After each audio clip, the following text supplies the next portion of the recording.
Good evening, everybody, and welcome to the Zuckerman Museum of Art. I'm Geo Sipp. I'm the director of the School of Art and Design at KSU, and we're delighted to be in the Don Russell Clayton Gallery here at the Zuckerman Museum to talk about comics in the academic setting. I've got a really esteemed group of colleagues here whom I'm going to introduce. On the right of your screens, as you are looking at your computers, this is Sergio Figueiredo, who is an associate professor of English, writing, rhetoric, and media. He's also an editor on the Comics Grid.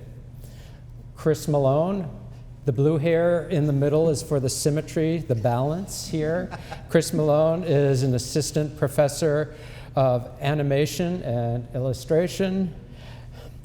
Dr. Erin Bahl, assistant professor of applied and professional writing, storytelling, and digital media, which is way cool. Craig Brasco, who is our Associate Director of the School of Art and Design and a Professor of Illustration, Graphic Design, Comics. We're pluralistic. We reach everybody. And Assistant Director of Illustration and Comics, Joe Karg.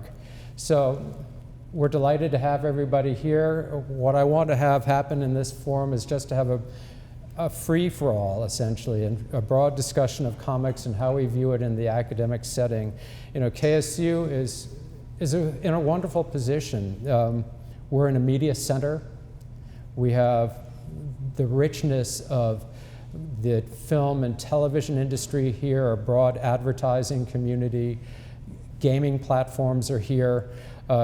All told, it's about a $15 billion a year industry in the state of Georgia. And so our program is designed to prepare people for the entertainment industry. And we're one of the few public universities in the country that has comics as a concentration. We may be the only public university that has comics as a concentration. And so I think it's a really rich opportunity to explore the medium. We're in the gallery that is housing the Ninth Art, Frames and Thought Bubbles, which is a very large encyclopedic exhibition of comics from about the turn of the 20th century until contemporary work. And along with some of our colleagues from Brussels, Belgium, we wanted to have the Franco and Belgian tradition represented here as well. So if you have an occasion to come out, please do. The exhibition will also be virtual with rich content and collateral material that you can access on your computer as well. So I wanted to just ask our colleagues, particularly from the English department, what is rhetoric? Sergio, help me out here. There's a 2,500-year history of rhetoric in the Greco-Roman tradition that you can't cover. But the version that's usually presented to students in the university is Aristotle's definition of rhetoric as the discovery of the available means of persuasion. The ones that are most relevant to comics and graphic storytelling, though, I think come from Cicero and Quintilian, where they reference the delivery and the style and the presentation of work. And they're usually talking about gesture. The way they use your body, your hands, your voice to communicate. And in the 19th century, when Rudolf Topfer was developing graphic novels, he relied on Cicero and Quintilian as the rhetorical foundation for the invention of this medium. So how does it relate visually? How do we see rhetoric in a visual context? In Topfer's words, he would say that comics are a way of recording the live act of oratory in print. Oh, wow. That's pretty complex. So, Chris, comics, how do you teach them? What is it about? What are you trying to get in front of your students? Well, the first thing that I like to let my students know is that comics are not just a sequence of panels, because a lot of my students are coming kind of from an animation background where they have storyboard panels placed one after another. And that's great for a medium that is working where you only see one image at a time.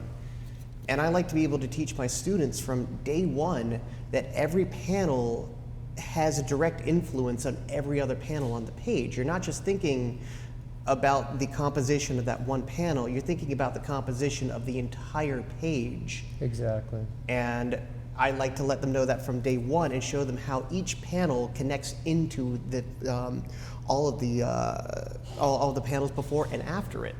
So that's what I have really found fascinating about comics as a designer. It's what really attracted me to the medium, was that not only does every panel have to advance a story and a narrative, but each panel has to be drawn well, have a good compositional relationship. Each panel has to relate to the subsequent and previous panel. Correct. And so I think that those artists who really do it well are among the best designers, because it's not only how each panel relates to the other, it's how the composition of an entire page relates. Yeah. And then if it's a double page spread, that subsequent and previous page have to reflect compositionally upon each other. And True. so most people are reading the books for the stories, but the visual devices that we utilize really advance that narrative as well. And what I think is fascinating about that is that a good comic designer will be able to design the composition of a single page or even a double page spread, and direct the reader through each panel, and where to the point where they're not going to get lost, they're not going to lose any information. And I always liked seeing a lot of the comics that came out in like the 1910s and the 1920s. We have a few here. Actually, with the Winsor McCay piece that we have, every panel has a number on it. And what I thought was so fascinating about that is that that was back in a time where comics were so new of a genre that readers didn't exactly know how to be able to go through from panel to panel.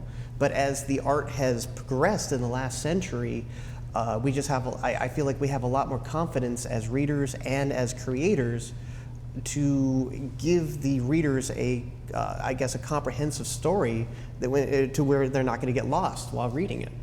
So, McCay, I never actually thought about that and hadn't noticed it, even though I've looked at that piece for years and years and years, that he was leading an audience through. Right. One of the things that I love to share with people coming through the gallery is that Winsor McCay was one of the most famous entertainers of his time. And right? I love your take on that, of him as being an entertainer, not just as a creator. He was a celebrity because comics were that art form. We didn't have radio, we didn't have television, we had vaudeville, we had theater, but it was a very discerning kind of audience that had to go directly. In this way, comics covered a vast audience and a broad demographic. So he had a Broadway show. Right. And a Broadway actor. Exactly, and he would draw live on a Saturday or Sunday in front of an audience and then screen an animation that we are familiar with as Gertie the Dinosaur. I love that. That cartoon. really got the animation industry going and attracted Disney and Ulrichs and all the other great folks that evolved the animation industry. Erin, English, webcomics, applied and professional writing, storytelling, and digital media. Okay, you have the forum. Talk about it. Too many things. I like all the Do your thing. Chat. Yeah, I would say the thing with comics, with thinking about comics in the university setting, what I'm most especially excited about is just ways that comics can transform scholarly knowledge communication. So I'm thinking especially from, not just how we bring them in the classrooms, although that's definitely an important sort of, comics and pedagogy I think is really, really important, but also, how can scholars use comics in the way they talk to each other and also to public audiences especially. So, comics are great for taking very complicated information, presenting it for a public audience in a way that sort of doesn't dumb it down by any means, but makes it maybe more accessible, makes it simpler, easier to engage, or at least provides a different, more maybe familiar way of engaging with it in some ways. So I'm really excited just to see, how can scholars take comics very seriously as a way of creating and communicating knowledge among each other. And there's a lot of people doing really fantastic work already in there. I mean, Scott McCloud's probably the most sort of famous understanding comics, but Sally Campbell Gallman definitely is one. Linda Berry, there's so many just really phenomenal people out there just using comics abstracts as a thing, like just how do you use like a comics abstract for like a scientific paper to sort of help guide audiences into that sort of work. So that's where I would really love to see comics sort of transform and kind of push back against traditional knowledge-making structures in the university and just really explore more and see what we can do with them. I think So I'm going to get back to you on the webcomics. And of course, Linda Barry, who's a great professor at the University of Wisconsin and whose courses are absolutely impossible to get into. Because what a gift she is. She shows at the same gallery I do in New York, and she shows a lot more than I do at that gallery in New York. But she's really a terrific storyteller, and it's about thinking with pictures and ideating and conceptualizing. Craig, you are a part of this process when we brought in digital animation back in, 2016? Yeah, 2017, yeah. It was a long time ago. 2017. And so we decided when we were going to do a BFA in digital animation that we needed to have sequential art and illustration as concentration areas in support of that. How do you see, and I want Joe, you to comment as well, how do you see comics as an art form for us, for KSU? How do you see it in the academy itself? Gosh, well, I mean, right now, what I see evolving is, Chris and Joe have been doing some great work with students to get them to do original work, come up with ash cans, and like really take it seriously, like doing self-publishing, which I'm a big fan of that. As far as other medias go, though, like we have a student right now who's working on children's book work, so sequential art for that. And I think that's really exciting as well, that we're actually exploring other sequential media besides, just straight up comic book expression. But I'd have to say that that's probably the best thing, is just encouraging the self-publishing aspect of what we do. Yeah, for sure. I mean, it's difficult sometimes, I think, to, consider all the things that have changed since the time that I started working and breaking into illustration and comic book work, and like all the avenues that kids have now, or young adults, young artists have now. And it's amazing. I think that I've never felt more like self-publishing was a more successful angle than trying to work for a publisher. Right. It's never been harder to work for a publisher, I think, in some ways. It's because it's shrinking, so that industry is shrinking, and there are countless incredibly talented people that are just trying to hold on to their position at these places, and they're all competing with one another. And so someone who is a young artist who, however good they are, does not have that kind of competitive experience to go into the fray in that way. The idea that they don't have to is unbelievable. I feel like it takes a lot of pressure off of me. Yeah, True. Because there's a student right now in our program who makes more per month. Well, that's tricky to say. I would say at least doing specifically comic books makes more than I do doing comics, because she's self-publishing and has ad revenue and has kind of built this presence. How is she doing this? I don't know this student, but I need to know this student. Yeah, it's I don't know this student very well either. I've just met them recently, but it's through like Webtoons. There's Webtoons and there's Patreon, and they kind of work in tandem together. But if you get enough people reading your comic on Webtoons, which is a free place to publish, then eventually they will basically start running ads on your comic, and you will get residuals of that. So and you can commodify it. Yes. Yeah. You can even take it further too, because I know that we might be talking about the same student here. Yeah.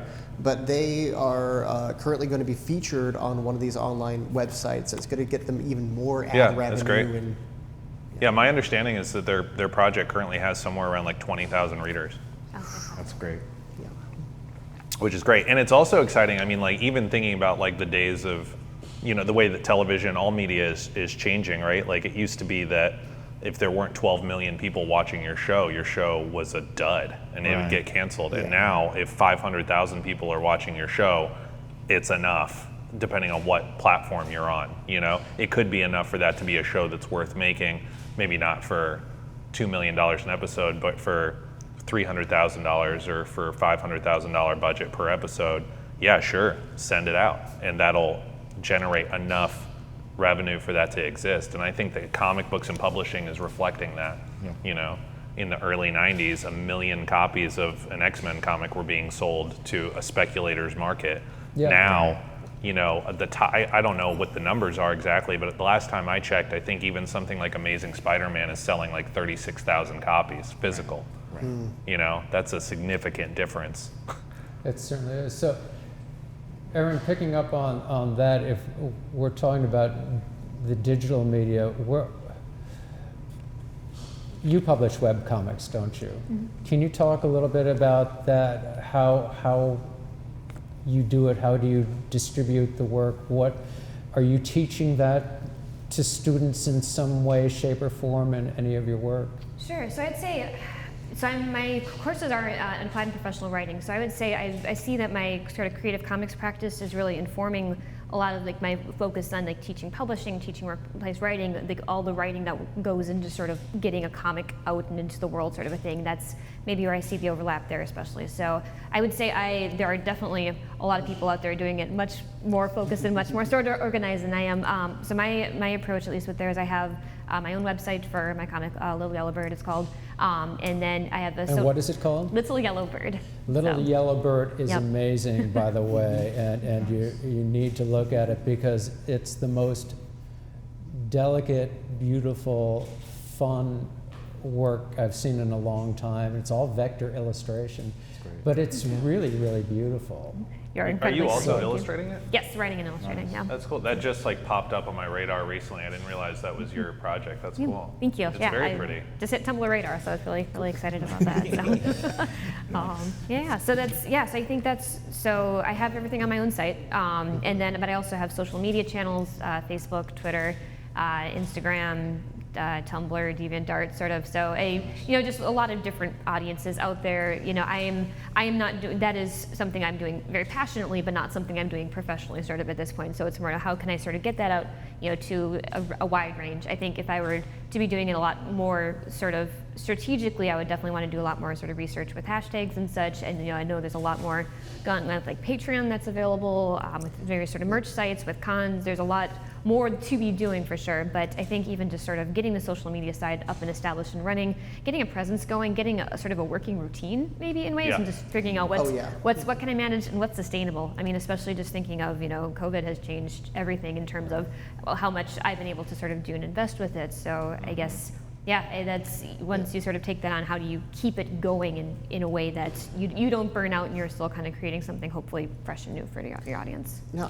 how much social media influence do you bring into your classroom? Or I guess how much do you encourage your students to get engaged in social media in your class? I mean, because I always tell my students to, go out and do the thing on social media, but I don't really bring it too much in the classroom. Is that something that you try to find a way to be able to incorporate? Yeah, so for my graduate class in the MAPW, Master of Arts and Professional Writing program, I teach a writing for social media course there, and it kind of more encouraged.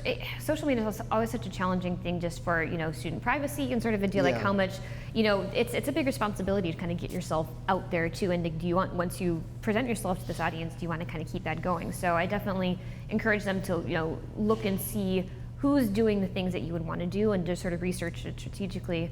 Sort of as much as possible. And I have had students who then decide to post their work, share their work, sort of kind of more public artist pieces, and have had really great successes with that there. But I definitely want to leave that in their control rather than trying to sort of steer them sort of in a certain direction. Yeah, I've struggled with that a little bit, Yeah. where I'll tell everybody, hey, we're all doing this, and then there's some real clapback, you know? They go, actually, I can't do that. I don't know how I feel about that. I don't really want to engage with the public that way, and like, you know, I have to shift gears and be like, okay, right, oh yeah, sorry, everybody's not comfortable being a product, you know, which is tricky. I'm not going to tell anybody they have to, and there are ways to succeed outside of that, you know, but it's tough. I think I can't imagine being an artist who doesn't want to share my art. It's like, okay. Of course, and then there's always the idea when a student in the arts, of course, in visual arts, is when a student is graduated, getting a job, somebody hiring them. Yeah. And what I have tried to say when I'm in the classroom with students, much of the work that I have gotten professionally has been through self-generated projects. Yes. Because I have self-generated the project, it has been seen, it has provided me opportunities in other areas to go and do other things that have resulted in, you know, commodification of that medium in some way, shape, or form. So I think there's this timidity that is natural for a young person about how are we going to make a living in any art form. Right. And then the ability to just go and do it and be vulnerable and put it out there and explore. Sergio, I'm very curious, I mean really curious, because I think that the art department and the English department need to be working more cohesively together because of the number of courses that are being offered in English related to comics. Can you talk about comics and scholarship a little bit, how you're seeing it in the academic setting? There are a number of institutions that have taken this on a little bit more seriously. Some of them offer minors. There aren't that many that offer majors, but I'm just interested in seeing where you... I know San Francisco State University is developing a comics program, or they already have one established, but Nick Susanis is running it. Yeah, that's a minor at the moment. Right, yeah, but I think he's trying to expand it out. Right. You might know better than I do. He's brilliant. But I know the University of Florida's English department has a journal called Sequentials where they publish scholarship in comics form. They also have Image Text, which publishes scholarship, written scholarship on graphic novels and comics.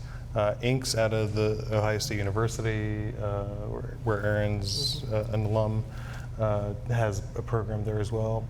But going back to your first comment, as like where do I see comics in that space? I kind of go back to Seth, the comics artist. I read an interview with him where he talks about changing the dynamic of talking about comics and graphic novels from a discussion about word and image and talking about it in terms of poetics and graphic design and bringing those skills together. And I think the English department has a history of working with literary arts and poetics that can contribute to the graphic design and the artwork that the art department brings to it. And that intersection just seems natural and organic to me. And I don't know why other universities haven't developed, those kinds of cross-departmental, cross-college programs. It might be have to do something with the structure of how a university is run. How do you develop a program that crosses colleges? Yeah. Right? I mean, we're all in our silos, right? And we really shouldn't be. Yeah. I think it's part of our strategic roadmap, our R2 roadmap, to actually have more of this cross-disciplinary opportunity for students and just our own intellectual curiosity to see where we can go. And we have a bunch of creative writers who work in interactive fiction and script writing in those areas that I feel like collaborations between students in those classes and classes offered by art and design just seems like a natural fit. Craig, and as Craig is our coordinator of the Sequential Art program, we should have script writing. We should have the English department play a role and cross-list courses and do these things. And I almost see, let's get our MA in art and design underway, right, and get our tracks going. But I've often thought that we really should have an MA or an MFA in visual culture that is about illustration, comics, English, that sort of intersection of all those things in the current ecology of communications today. I look at language, and it seems to me, in my very sort of banal philosophy, is that language gets to a point where it develops, and then it reaches an apex of sophistication, and then we begin to want to simplify that language. And it seems to me that that simplification of language has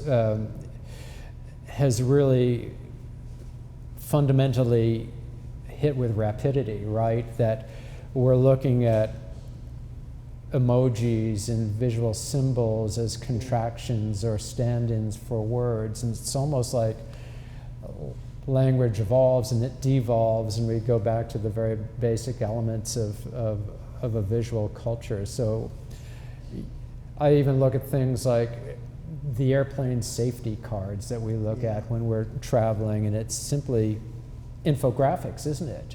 Yeah. It is writing, it is information that's presented in a visual form to tell us what to do, that covers a broad, pluralistic demographic audience. No, That's why. Go ahead. Sorry, I was just gonna say, I feel like that's a space where they could take it easy a little bit on like how much fun they're having. Yeah, a little bit. Last time I was on a plane, I think it was Delta, like on the infographic, it's like, in the event of a water landing, blah, blah, blah, blah, blah. And then at one part, there's like an alien who's like sneaking. I'm like, hey, let's not goof off when we're talking about a water landing. Like, whose idea is it to inject levity into this moment? Sure. They're like, I don't think people are enjoying the thing about water crashes enough. Let's put a dog in there. And, I'm like, well, we were just talking about meme culture. Yeah, right. Before the panel started, and you were talking about what culture? Meme culture. Meme culture. This is something where I always wonder at what point I'll be like the fuddy-duddy who's like, I don't like that. That wouldn't happen when I was young. And this is something where I'm like, even I love goofing off, and I'm a very silly person. There are times where I'm like, this isn't the moment for eggplant emoji or something if you think you're kind of winking at me and you're like a corporation or you're the president of the United States or something, Exactly. So it gets to the point where we can resent it at the same time. Yeah, sure. We actually got to that point with the Bernie meme. Right. Yeah. Which one? The mittens. The mittens. But that was beloved though. What? I mean, that was I went to my friend's house and he had a crochet of that. Someone made the Bernie meme, and they are crushing. I think they're making tens of thousands of dollars just knitting those as fast as they People are can. impressive. Their turnaround time is for Oh yeah. Well, that is something that's interesting, right? Is everything's so immediate, and there have never been as many millions of people in the world, let alone our country, that are art educated to be able to get on Photoshop or sculpt something, make something, 3D print something, where you can see something like that, where there's something in the news and then there's an Etsy shop monetizing it immediately. Oh, people are super quick to be able to jump on stuff like that. Right. I'm a huge fan of Smash Brothers for the Nintendo Switch, and every time a brand new character is announced, within 1 hour, you don't just see new illustrations of it. People have had new comics made involving the new character. I don't know if they just maybe predicted that the character was going to be in there, or if they just had it set up as a certain layer that they could just add the character in. But they are super quick to the jump, and they get a lot of ad revenue. They get a lot of new followers, and yeah. Very interesting. So I'm interested in comics as not just a not just in the typical adventure story manner. Yeah. I'm interested in comics as they relate more to the human condition, and then the possibilities of what we can do with comics. So we offer an experimental comics class. That class is fun. It is fun. I'd love to be involved with it. I'd love to have the English folks involved in it as well. But I like to think of comics as something that is not just about the printed page, that it could be something that is installation, sophisticated web narratives that take you in all sorts of different directions that may, based upon your response to something on the web, it changes automatically. Yeah. I mean, do you do web comics? I did webcomics back in the 2000s. I had a webcomic for 7 years called Blue and Blonde. It was a webcomic. It was a bromance between two surfers as they traveled around the world with the surfing guinea pig. And it was a super fun story. So what are the possibilities for webcomics these days? So it's not just linear. It can be structurally. It can be anything. Can't it? It can be anything that you need it to be. It was about surfing for me, and I think that one of the most beautiful things about webcomics specifically is that it could be whatever you want it to be. If you want it to be about adventure comics, you can make it about adventure comics. If you want to make it about surfing, like I did, you can make it like surfing. One of my favorite cartoonist duos is Tycho and Gabe from Penny Arcade. And Tycho's the writer, and there was one time where he said that with webcomics, if you enjoy just sitting around drinking orange soda, and you can make a webcomic about it, and you'll find people online who will enjoy drinking, soda, that exact same soda, and they'll read your comic. And yeah, Who's that guy? It's like a spit take. They're like, "Are you kidding me?" and whether you're getting thousands of people checking it out, or if you just have a few loyal fans reading it on a daily basis, webcomics are, I guess, infinite. It could be exactly what you want it to be. But that's kind of to your point. I feel like maybe what you're asking here is is webcomics where you're going to see the more indie film version of comic? Is this the forum for the poetic comics? Is this the forum for the comics that don't resemble other comics, the abstract comics, the ones that can be something other than? And I think that depending on the platform, there are still restrictions, right? If you have, I do a webcomic twice a week right now, and I mostly put it on Instagram. It's limited to a 10-panel square carousel, right? Whereas if once I start putting it on, something like Webtoons, it could be the panel sizes can shift. It's a vertical scroll. It's only going to be vertical. You can only read it up and down in this way. You're not going to sort of deviate and go to these other places. But I think one of the biggest examples of a really weird, huge, experimental comic book application in pop culture is the Gorillaz, right? Mm-hmm. The band. Are you familiar with this, Geo? So that was a comic book creator, Jamie Hewlett from the UK, who collaborated with a musical group and created comic book characters that represented these band members. And they made music videos, but they also had a website where you could go and you could go through their house, and they made every single room of the house. It was this big interactive thing. And on the floor of a room, you could click on a comic book and you could read that comic book. So it's I feel that's sort of what I'm interested in. I would like to pick up on that. Osni Samanchi is an artist that got her doctorate from Georgia Tech, just down the road. And I want to say 2012, she published an article on what she called GPS comics. It was basically your phone took you around a 4-mile perimeter in Berkeley, and every time you reach a certain location, a new comic would pop up, a panel would pop up on your phone. right? So she's also using like the physical environment as a part of that. And then there's Berg's, who's been working on 3D comics, and he's been developing apps where there are these comics that have this motion when you turn your phone sideways or upside down. Like you can actually see the water and the people in the boat moving. It's fascinating. Actually, a student of ours just did that recently. And where he wrote a 9-page comic that he designed entirely in an Oculus Rift from start to finish. And every panel, like you can look at it straight on and it looks like a regular comic. But then you could virtually, if you're wearing an Oculus Rift, you could virtually take your head, poke it in, you can look left and right, and every single panel is kind of like a little mini diorama. Yeah, you just made me think of an artist, Goodbray, forget Daniel Goodbray, I think, who was working on hypercomics. Hypercomics. Yeah, he calls it hypercomics, and he developed this project as a part of for the Anita Literature collection. I think you might be familiar with that, Erin, where it's basically a comic and a video game together.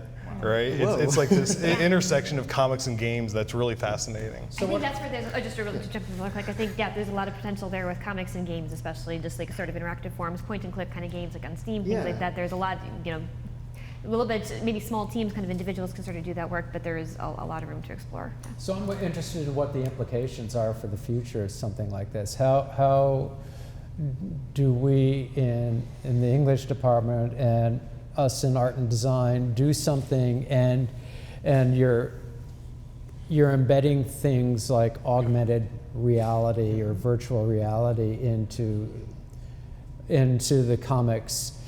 There are broad implications in things such as engineering as well, right? And designing automobiles or things of that nature. I'm really interested in how we take the teaching of comics as scholarship in both our departments, and we put it into a really applied manner that affects a broad range of outcomes.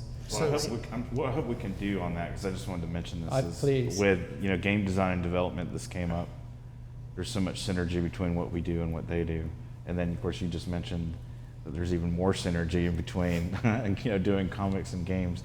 I mean, personally, I think what I'd like to see, and this goes outside of any pedagogy that I know about, or just create a cell.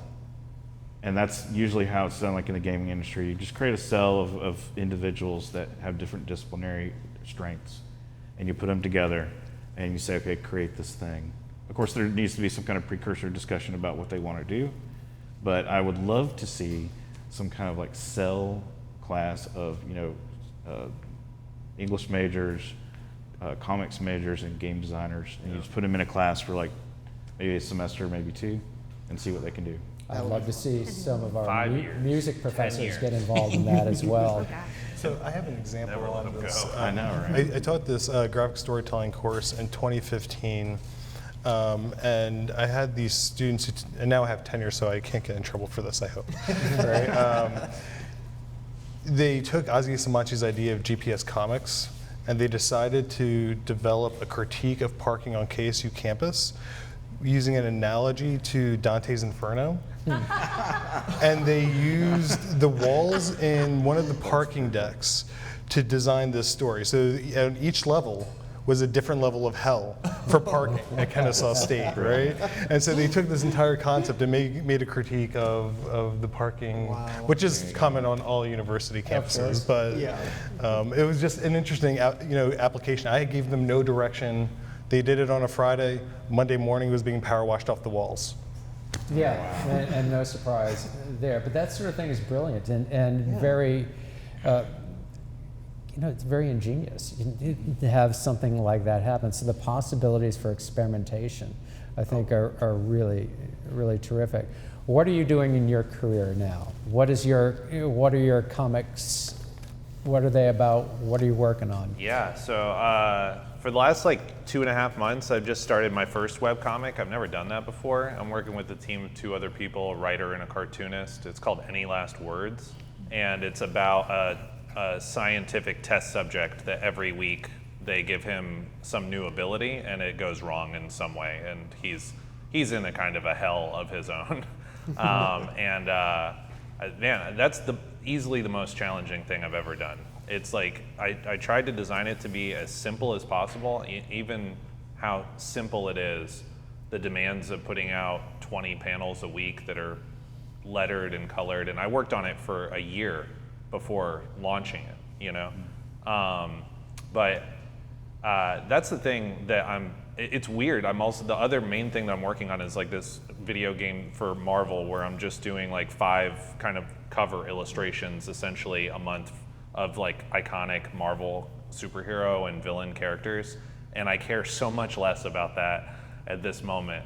It's like inverted from what I suspected it would be, because the interaction that I'm getting, there's like 3,000 people reading this webcomic now, and every time we post it, it's very surprising and sweet and funny to me that hundreds of people are concerned about this guy.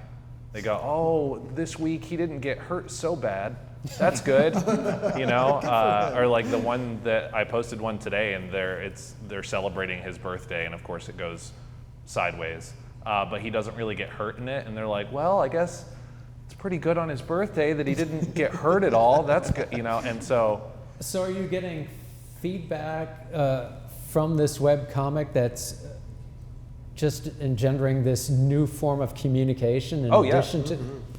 Yeah, and I'm shocked to discover I feel it's funny that it's like about experiments and test subjects, because I feel like every time I put one out, I'm experimenting with, going back to like kind of some of what you were saying at the beginning, Chris, about like just sequential storytelling. I'm always curious like what little things this audience will pick up on or what they won't. Yeah. And like, you know, in the final panel of the comic I posted today, it's a flashback of 3 years prior. And the thing that we did to make the audience understand, besides labeling it 3 years earlier, there's 6 scientists, and 3 of the 6 have mustaches typically, and we just put a mustache on everyone who doesn't usually have one, and we took the mustache off of the ones who usually have one to show that it was a different time, and you know, female characters included. And so many people commented on it. They were like, some people were like, "Oh, that's brilliant. That's such a funny thing." And then other people are like, "What's with the mustaches? I don't get," you know. But it's a wide shot that I thought was a pretty subtle gag, and so many people, because when you have, that's what's exciting about it, is like, I can't imagine if, you know, a year from now, if 10,000 or 15,000 people are reading this, and you're getting that kind of live feedback where people are investing in these characters and talking to you about the colors and talking to you about the acting and the performance. Every nuance of what you're doing is being observed and remembered and qualified and then communicated. But you know, I love what you were saying about the transmission of time, how you show time, where you had a group who had a mustache. Right. 3 years earlier, they didn't have mustaches, other people did.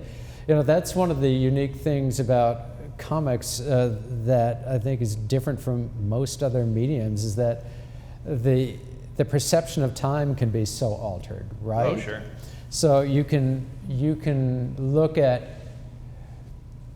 the present, future, and past simultaneously in comics. I look at Richard McGuire's brilliant series Here, right, where you could look 15,000 years in the past at the same time you're looking 2,000 years in the future, and it's all part of one panel that moves you around in your perception of what time is. And I think, you know, music is about time and pacing and narrative, but comics can really throw time for a loop. One of my favorite things about that, and we actually covered it in the narrative arts class that was taught in last year, is that there's a variety of different ways to tell time in a single illustration, usually involving the characters in it.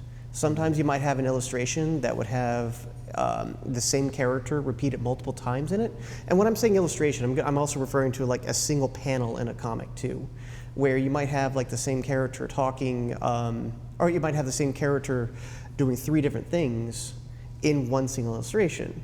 Or you might also have panels in which the characters are only used once in that panel to be able to indicate the amount of time that's actually flowing through the panel. And comics are really unique because you can have multiple different time-telling devices being told on the exact same page, Right. and it makes sense.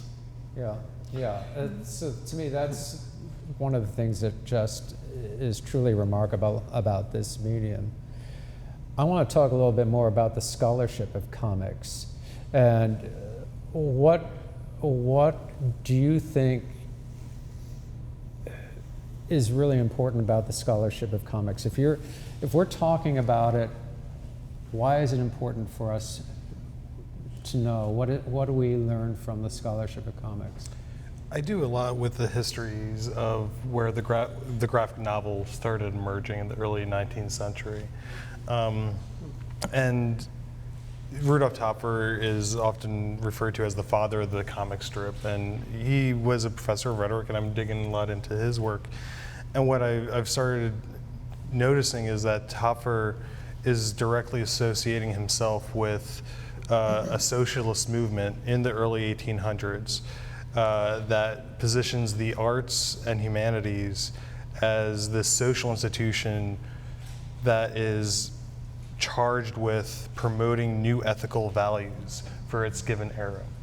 And so in the scholarship, I tend to think about how is the scholarship identifying the values that are present in these graphic novels or in the way that we tell graphic stories, and what impact does that have on readers, right? And how do those readers take those values and then apply them in their own lives, right? So thinking about comics as part of a larger social ecology of public deliberations surrounding core social values. Erin? Yeah, I think, so I'm in applied and professional writing is my main sort of area, and so I think one area that interests me sort of especially, and that I'd love to be able to see more work, is how can kind of comics composing and creation practices inform professional writing practices, especially so. Sergio and a colleague named Rich Schivener just did a special issue of Technical Communication Quarterly on comics and technical communication. So how do we, think about, I guess, what's the role of comics and technical communication, kind of communicating complex or information to sort of a range of audiences, especially.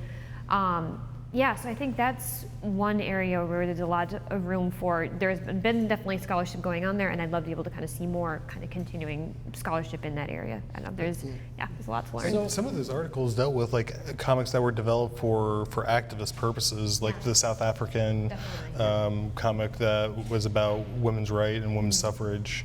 And then I think there was another one about health communication, creating better relationships between doctors and patients, and trying to help that. And the CDC does a lot of that work with comics and graphic novels as well. They do, don't they? Yeah. I've noticed that. And so how is comics technical communications? Can you dig into that just a little bit more? Sure. We think of even the airplane boarding sort of example, kind of simple thing. Here's a complicated procedure that everyone on the plane has to be able to understand, has to be able to enact, has to be able to follow those directions, especially. And so using a sort of comics-ish, maybe not aliens and maybe not dogs in there, but how do you kind of communicate that? Thank you. Exactly. Thank you. But how do you get that information across to everyone on the plane, regardless of their literacy level, regardless of what's their primary language that they speak, how do you? So that's kind of one route that you can sort of use for it there. A lot of other work too, and just how do you use comics for? One of the special issues, pieces in our special issue was on using comics to represent like a small area plan in a community. So how do you use comics to think about kind of a community planning sort of a document? You have a lot of complex information that needs to be included in there, and how can you use comics as one sort of way of representing, the people and the faces and the voices and the stories that are involved in that what can ultimately be a large, very sort of technical, abstract document. So I think that's one thing that comics can definitely bring to sort of the work of technical communication, like the ethical dimensions of it and the very humanizing sort of work involved there. So it was Will Eisner, who is sort of the father of the modern comic book, who created the spirit and had studios many years ago, and he created for the military comics that were very Yep. much about instruction manuals, how to clean a gun or how to replace a fuel injector on a Jeep, to audiences who had been conscripted, who may not have had the same educational backgrounds as other people, so that he could break it down into very simple visual information that anybody could replace a fuel injector in a Jeep. If they had fuel injectors in 1943, I don't know if they did. But you know, that sort of thing to me is really interesting and complex. So it can be a very basic piece of educational material. But then we can look at things in terms of the possibilities of where it goes in augmented and virtual reality as well. Can you embed yourself in a virtual narrative and be a part of that story? I suppose we do that in video games to a Right. certain Yeah. extent. But even in like I read an article a couple years ago that was about like the psychology of virtual reality, where they'll take somebody who's a misogynist or something and put them into a virtual woman's body and like have them look at themselves and experience, what if you were 5'5" and not 6'2"? What if you were if you're a white man, what if you were a black man in this virtual space? Like, could you build tools of empathy in this way? Like, these are interesting tools also. Like, obviously it's not exactly comic books or sequential work, but when you were talking about the military too, I was like, man, it's too bad they didn't make an instruction manual for like how to hug your son after you came back from war, or like it's going to be hard to look your wife in the eyes, but it's important, But to know that's, yeah, exactly. Right? These are things you might want to work on. Also, here's the fuel injector thing. But there is a graphic medicine book Yeah. now, and a whole series on that I think Yeah. is trying to tackle some of those issues. Yeah, for sure. I've been working with this woman at Emory University who does a lot of research in the opioid crisis also, that we're doing a graphic novel project right now that we're trying to raise funds for. So we have enough to make the first chapter of like just basically collecting her data, which is a lot of stories and anecdotes of people that have gone through horrific experiences around opioids. And I was shocked when she approached me to put something like that together. I was like, there's money for that? She goes, oh, some. So I was like, okay. But I think from what she's told me, this is becoming more popular in scholarship. Also, you mentioned it earlier that, now, especially when you have this, there's such a density of information that's coming from all of this sort of research and statistical analysis, et cetera, that comic books is a really nice way to delineate that and give at least a crash course in that material to a broader audience. Craig, what do you want to see happen with our program? As coordinator, what should we be doing differently? Well, I mean, it's still nascent, really, when you think about it. I mean, it's only been around for a couple of years. But because of our push to be more scholarly, I think there is a lot of potential for interaction with different departments. For instance, right, I've got some colleagues in the College of Science and Mathematics that want to do a comic book about breast cancer. And they're trying, again, it's like Joe was saying, like taking these complex scientific ideas and then distilling it down into something that can be digested. And I think that's a great pursuit. Again, the other thing is trying to inspire young people to tackle that problem. Yeah. They become medical professionals. It's like, yeah, that's wonderful. So if anything, I guess just having our students interact more with different departments, and especially for their senior projects. And if they wanted to tackle something more scholarly, if you will, versus like something completely based in self-expression, then I think that would be great. So. I'd love to see more of our students making short content for YouTube that explains complicated ideas. I think that so much of the world right now, the way that we experience the news, for instance, around something like COVID and the vaccines, there's this vaccine, there's that, which one are you gonna get, who gets it when, or whatever. A lot of people, they'll just kind of like let that information just sort of glide over them, and what they're waiting for is for Vox or someone to put an official video together that's 6 or 7 minutes long, that's got all this beautiful graphic, you know, like animation or infographic, whatever, that's just gonna spell it all out for you, you know? Or even something like John Oliver's, you know, it's not animation heavy, but you know, he's got a team of researchers, a team of comedy writers, and 20 minutes to tell you everything you need to know about why you shouldn't eat chicken anymore, you know?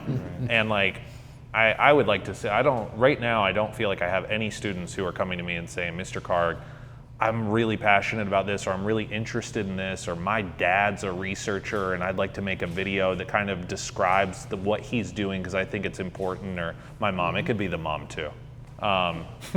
My mom and dad are both researchers. They're competitive and I have to make 2 videos.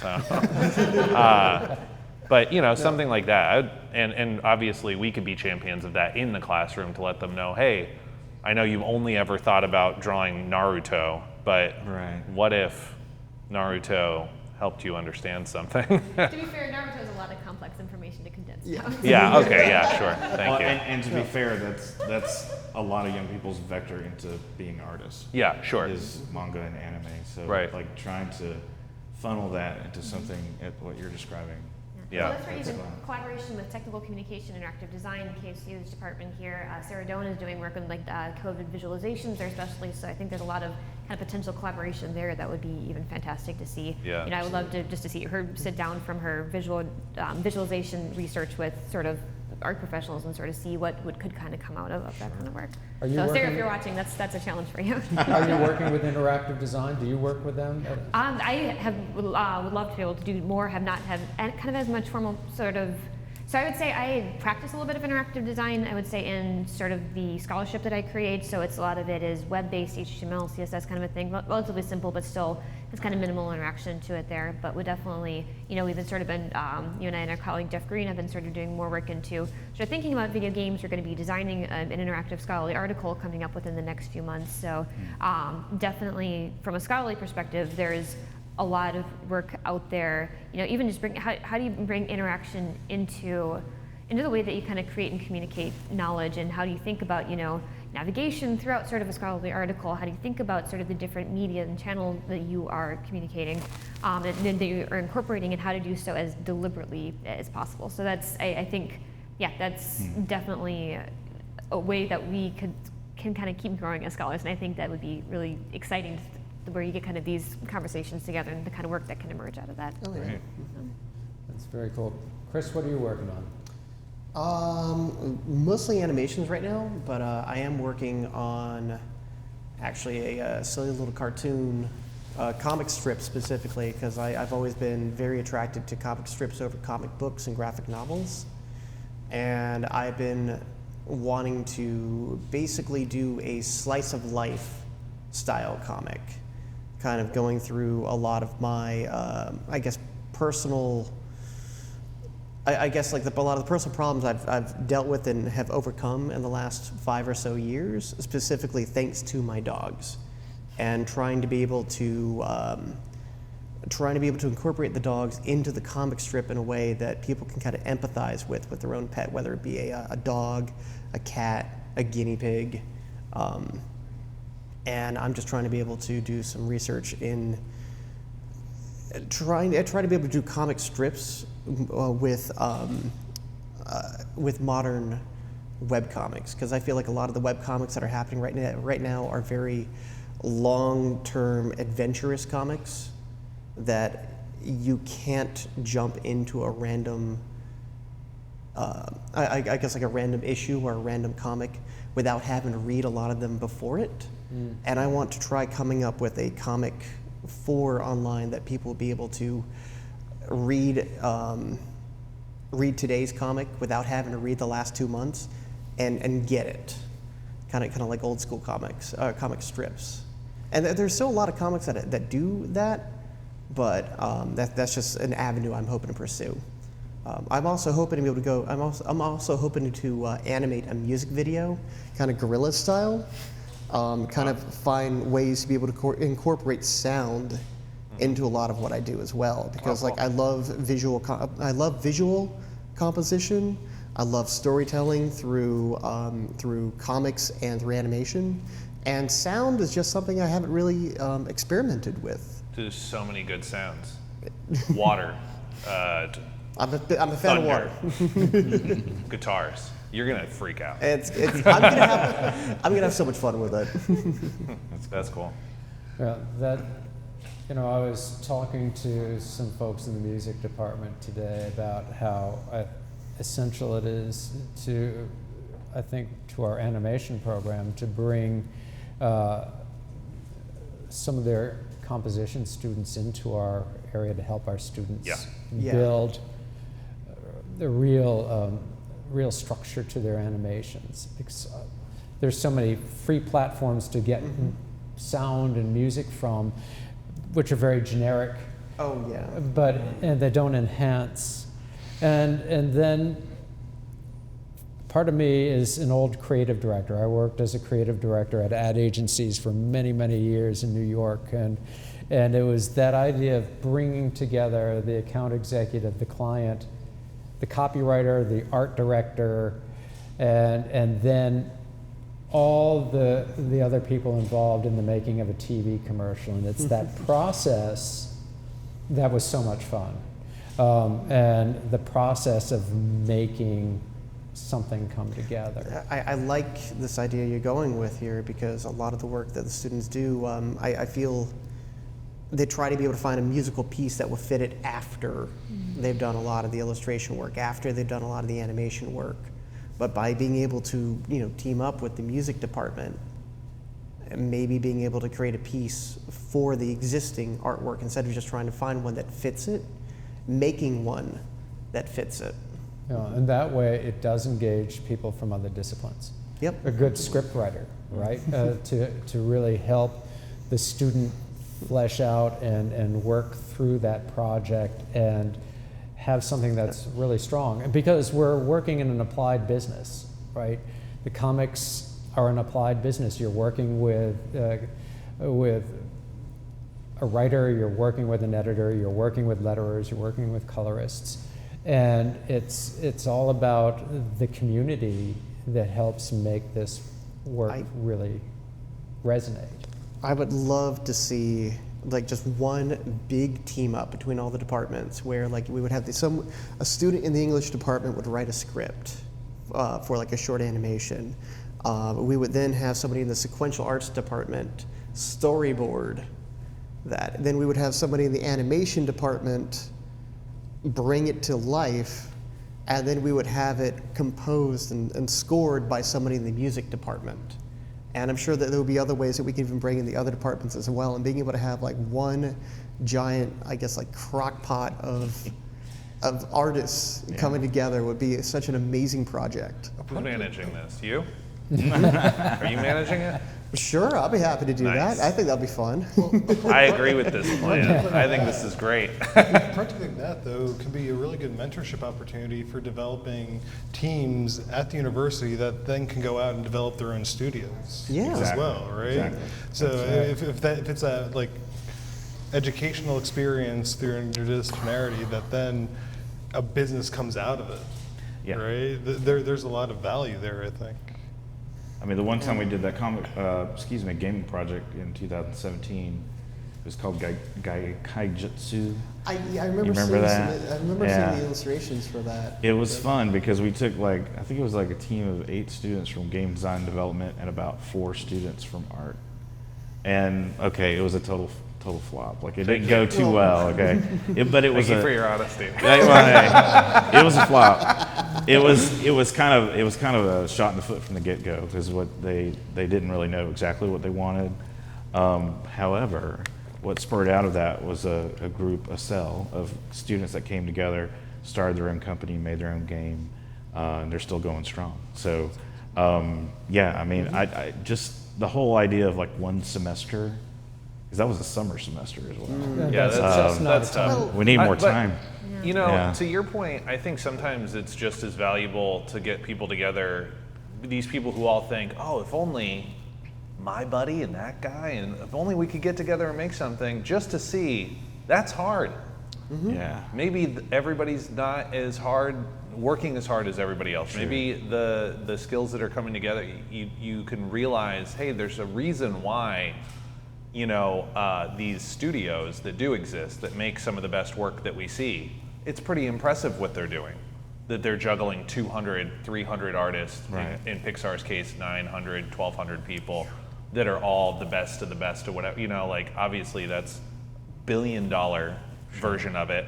And then there's, 500 million, then there's all these different versions, and we don't see these, these products coming out of these tiny little student chapters, but it doesn't mean that what they're making isn't worth making, Right. and Yeah. that experience isn't one that says, I think you would have people that did that some of them would say, screw this, I want to work at Disney because this sucks, like I want more structure, I want more money, I want more resources, whatever. But you'd have somebody else that goes, I'd rather do this. They would take pride in it, and they would like what they were able to make with their own hands and the limitations, and they would go and make stuff like that. And that's like, I do think that there is, I'm very aware of that in my classroom, that when I'm talking to 17 different people, or 10 right now, face to face, that some of them, they want to just do their own thing, and that there is a way for that to work, or they want to do something with 2 people or 3 people versus 200 people. Right. And I think that it's interesting. I think it's cool for us to put little experiments together to let them see what that looks like, and it is our responsibility to foster that. Yeah. I agree. What I'd really like to see is a good collaborative anthology Sure. of work that's from students writing and comics, and we really do something that we could print on demand for something like that.